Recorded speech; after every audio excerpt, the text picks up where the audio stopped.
Everyone, hope your day is going well. I usually say that in my videos in the opening, but today I saw that Gene Hackman, one of the legends, one of the icons, one of the best actors to ever grace the screen, has passed away. And I saw they found him and his wife and even dog in his home. So, not clear on what happened. They suspect no foul play, and I'm not going to speculate on that. I just wanted to pay tribute, say rest in peace, and I just wanted to check out some of his movies. I've seen many, but maybe some inspiration for films I haven't seen, and I might go on a binge of Gene Hackman movies. Man, I was literally thinking about him just the other day. I don't know why it popped into my head, and then I said, "Is he still with us?" I looked up Wikipedia just yesterday, maybe the day before, and I said, "Yeah, right," because I saw people posting pictures for his birthday, end of January, and then posting scenes with him that they've done and stuff. And I said, "Wow, man, 94, 95 years old. I believe he was born in 1930. Incredible actor." Even Kevin Costner said like one of the best actors, or maybe the best actor I've ever worked with. So, hey, let's jump into this. Thank you for being here, everybody. Let's see what this list has in store for us. Mississippi Burning, it's got to be in there, right? French Connection. He may be the best Lex Luthor of all time, right? Come on. Unforgiven. Quick and the Dead. Oh, come on. Enemy of State. Oh, come on. Let's go. What do you got? Known for his rugged appearance and no-nonsense style of acting, Gene Hackman's career provided us with one of the most natural performances ever seen in film. With more than 80 movies under his belt and 2 Academy Awards, Hackman is appreciated by both critics and audiences around the world. Man. Known as Hollywood's every angry man, he decided to retire from acting back in 2004. In this video, we're taking a look at the top 10 Gene Hackman movies of all time. You be sorry on the bench. Strap going for Ray. Buddy, get the ball between their guards. Watch for Everett and Merle cutting to the basket, all right? Number 10, Crimson Tide. They're fueling their missiles! We don't have time to fuck around! Sir, I think you need time to think this over. I don't have to think this over! Nominated. Does this one have Jimmy Gandolfini in it too? R.I.P. I think so. Oh, Crimson Tide.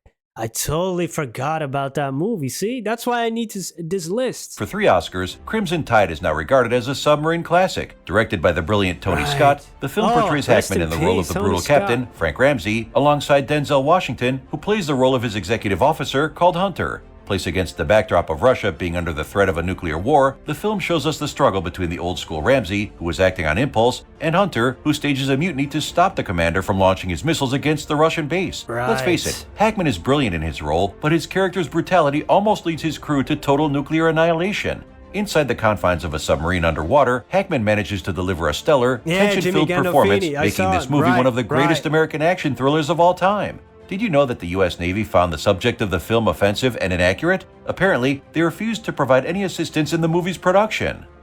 Every second that we lose increases the chances that by the time our missiles arrive, their silos could be empty because they'd flown their birds and struck us first. Yes, sir. Number 9, Enemy of the State. Man, I remember watching, I went to the theater with my dad. We've been doing that for, all my life, go to his theater, see movies. We saw that one. So, man, I was only 11 at the time. Still to this day, we're doing that. Awesome, man. I love movies. I just love them. Wow. And Tony Scott, he made such great movies like the action and suspense. And he worked a lot with Denzel Washington, though. Yeah, they made many movies together. Yeah, Gene Hackman, his dialogue, he's so good at it. He has a distinctive voice. Struck us first. Yes, sir. All right. Number 9, Enemy of the State. What the fuck is going on?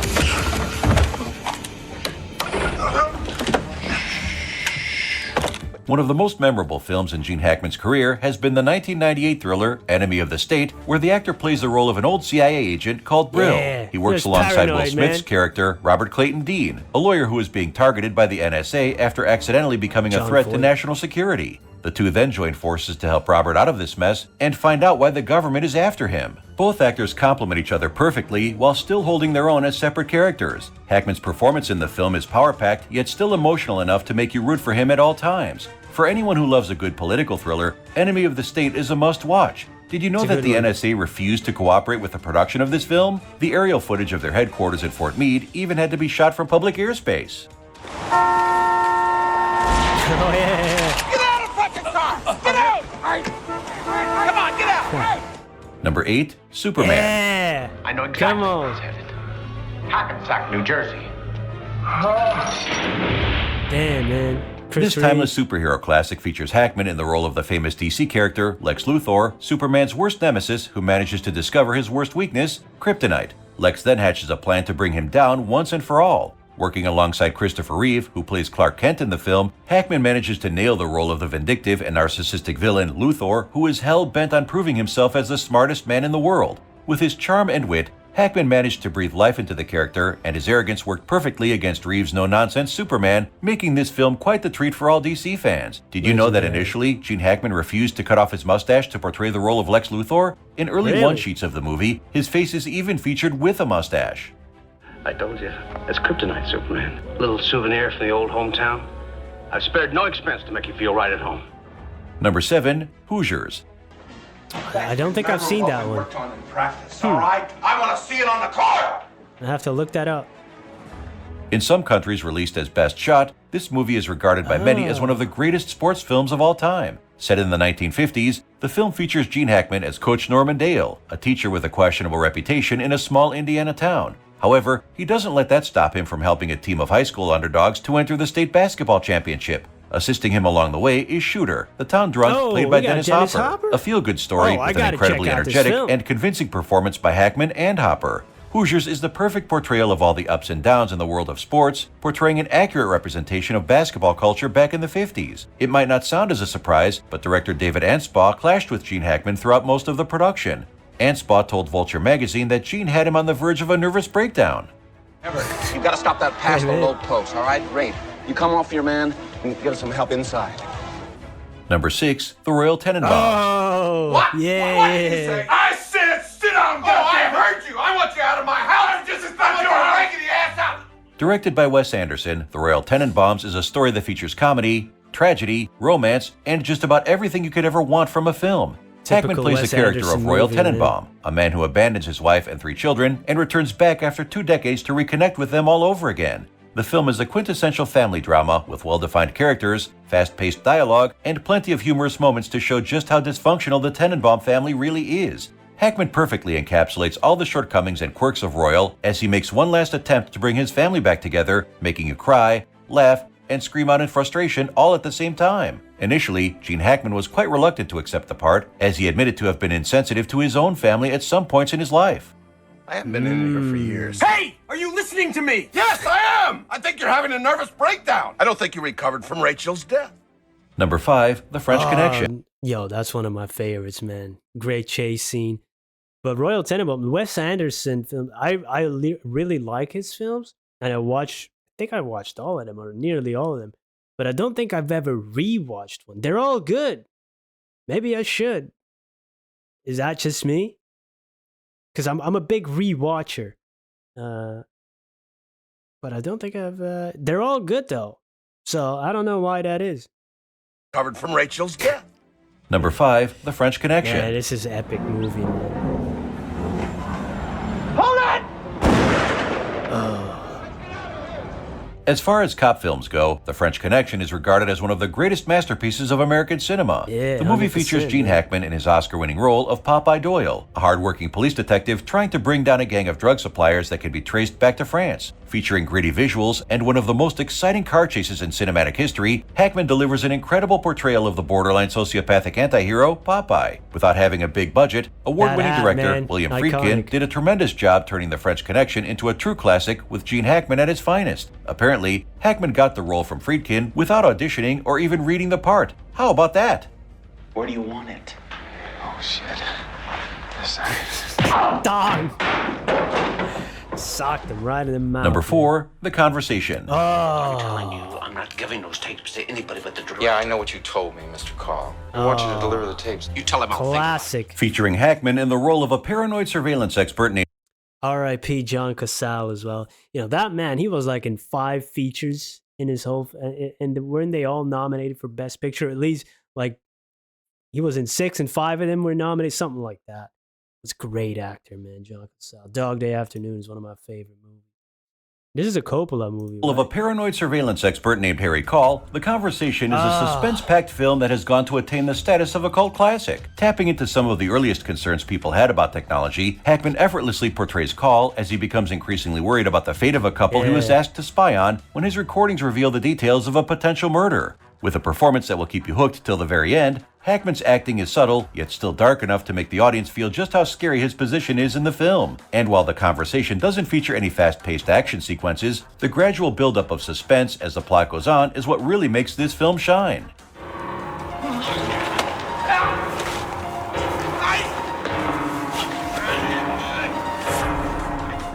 Number 3, Mississippi Burning. Yeah, I knew it. What was it? Yeah, classic. Come on.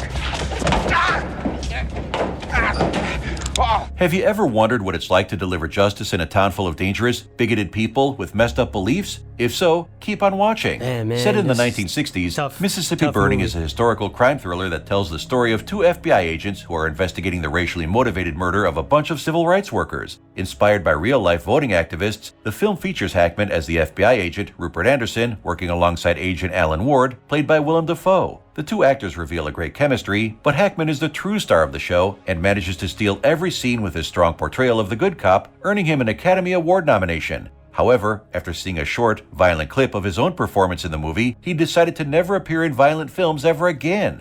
Obviously, we all know he didn't keep his word. Yeah. But you get to shoot people once in a while. Number 2, Bonnie and Clyde. Oh, I haven't. I haven't seen that one. Take a good look, Pop. I'm Buck Barrel. A true timeless classic in the history of American cinema, Bonnie and Clyde is a film that remains unforgettable even to this day. Telling the story of a small-town waitress named Bonnie Parker who falls in love with an ex-con named Clyde Barrow, they decide to go on a spree all over the country, robbing banks, stealing cars, and committing all kinds of crime. Bonnie and Clyde features Gene Hackman as Buck Barrow, Clyde's brother. And while the screen time Hackman receives in the film isn't all that much, his character is still charming enough and has great chemistry with Warren Beatty's Clyde, making the Barrow brothers one of the most iconic pair of fictional siblings. Hackman also earned an Oscar nomination for the Best Supporting Actor in the film, showing just how great his performance really was. The guy that you killed, yeah. Wow. Hey, man, I got to right my wrong, man. Frankly, I'm embarrassed and ashamed to have never seen this film, even though I know pretty much, you know, the plot and it's so iconic and it's so ingrained in pop culture and music, you know, lines referencing shows and movies referencing this movie and the story. You know, damn, I need to right my wrong. Supporting actor in the film, showing just how great his performance really was. The guy that you killed, you had to do it, didn't you? It was either you or him. Put me on the spot. I had to. You had to do it, right? I had to. I know you did. Our number 1 pick is Unforgiven. You've been talking about the Queen again? That's a classic. Independence Day? Featuring some of Hollywood's biggest stars, such as Morgan Freeman and Richard Harris, Unforgiven stars Hackman as Little Bill, a selfish local sheriff who, instead of punishing 2 cowboys who slash up a prostitute's face, agrees to give them a fine of a few horses as punishment. In retaliation, the prostitute puts up a reward of $1,000 for anyone who kills the cowboys, attracting every bounty hunter and killer out there as Little Bill tries to maintain peace in his town and keep away all the assassins. Featuring brilliant direction and acting, Unforgiven is a true Western classic. Yes, it's graphic and violent, but somehow, everything in the film comes together perfectly because of how brilliantly it's written. Earning Hackman the BAFTA, the Academy Award, and even a Golden Globe for his performance as the sadistic town sheriff, Unforgiven has been one of the best films in the actor's entire career. With a memorable plot and an even more memorable climax, the film holds a rating of 8.2 out of 10 on IMDb.com, going down in history as a masterpiece of Western cinema. I guess you know, Bob, that if I see you again, I'm just going to start shooting and figure it's self-defense. Do you agree with our list? Be sure to comment below. Also, don't forget to subscribe to our channel and be the first to receive new Top 10 videos from Stream TV. Hey, man, rest in peace, Gene Hackman. What an incredible actor, and definitely inspired me to check out some films that I hadn't seen on this list, but also to rewatch some of those movies, man. Unforgiven. You know, Enemy of State, I don't even remember what the reaction was at the beginning. I thought it was pretty good. And, you know, and then you start to think, was it that good? But it is really good to me. That paranoia in it, the suspense. That watching. Nowadays it's different. With all the new technology we have, but then 98 was like right before the internet really blew up, right? And then it's like, whoa, they can hear that. You say, what was it? You say the word bomb, and then they get you. They already on you and stuff. They know they hack your phone and stuff. Oh, the paranoia of that. Big Brother is watching Orwellian stuff.